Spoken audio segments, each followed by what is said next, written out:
a resounding 1-7 since going 3-0 to start the season.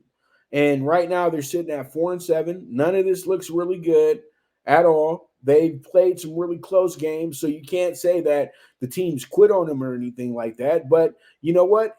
The realization of exactly who Colorado truly was has came to light. Colorado was never a team that was really high on being a bowl team in a sense. They were high in their mind on being a bowl team, but most of the prognosticators, most of the guys who predict things, who follow this game, who really go ahead and analyze this game, gave the Colorado Buffs no shot. They're really literally sitting right at the win total that they were given.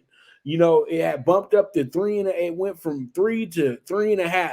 It never really changed. They've won 4 games. Yeah, you went over your win total for the year, but still, at the same time, too, you really have underachieved. And they haven't really looked that good since, their third game that they had, where they had a very, very tricky game with Colorado State that could have went either way.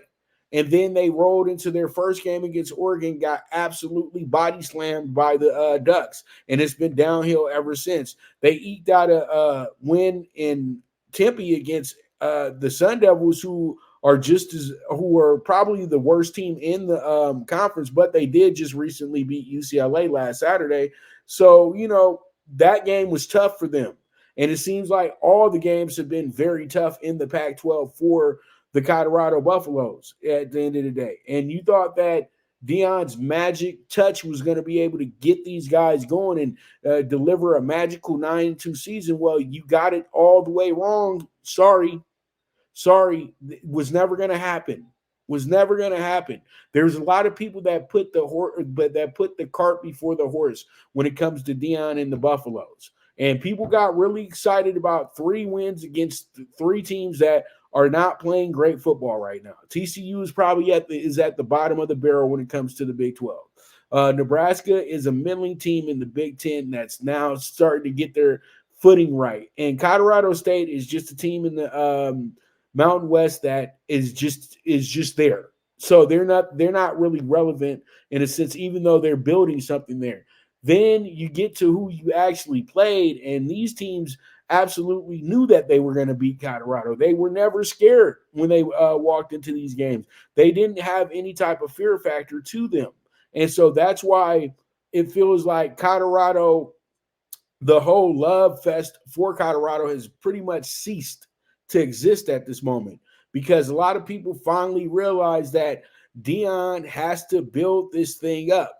And then as you're trying to build this thing up, Texas A&M goes ahead and fires Jimbo Fisher, something that was overdue. They should have probably did it last year, so then they could have did a very good search for a coach. Now it feels like they're trying to hit a home run out the park with another big name coach. And pretty much that's what people are trying to set them up for. And the first name that they mentioned is Deion Sanders. What has Deion Sanders done on the FBS level to go ahead and have him jump the line to become the head coach of the Texas A&M Aggies, a team that did have expectations to be one of the better teams in the SEC this year?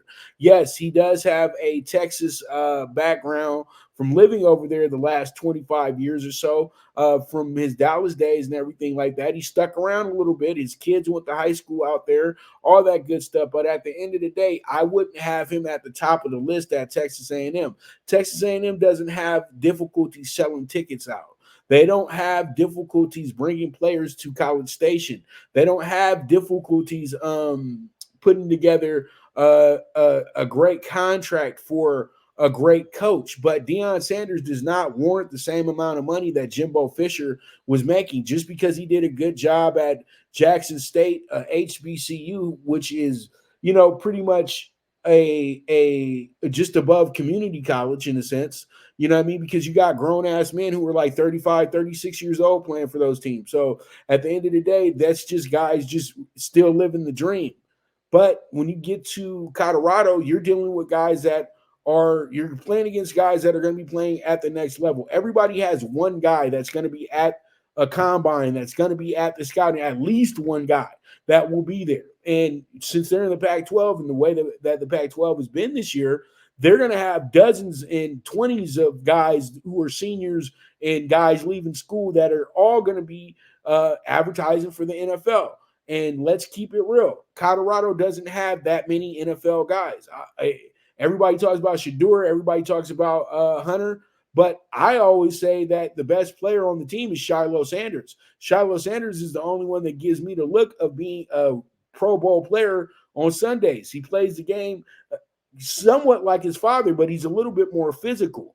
And so pretty much they got something with that. But all in all, Deion would not be doing the right thing if he was to bail on Colorado, because he's already took us on that ride before, and I don't think this one will be a ride that will be that comfortable. I think a lot of people will have a lot to say about him making a move like that at this point in time, because it's not the right thing to do. You said that you were going to build this thing up at Colorado. You were going to put Colorado on the map. This is Prime's house. You guys can go from there.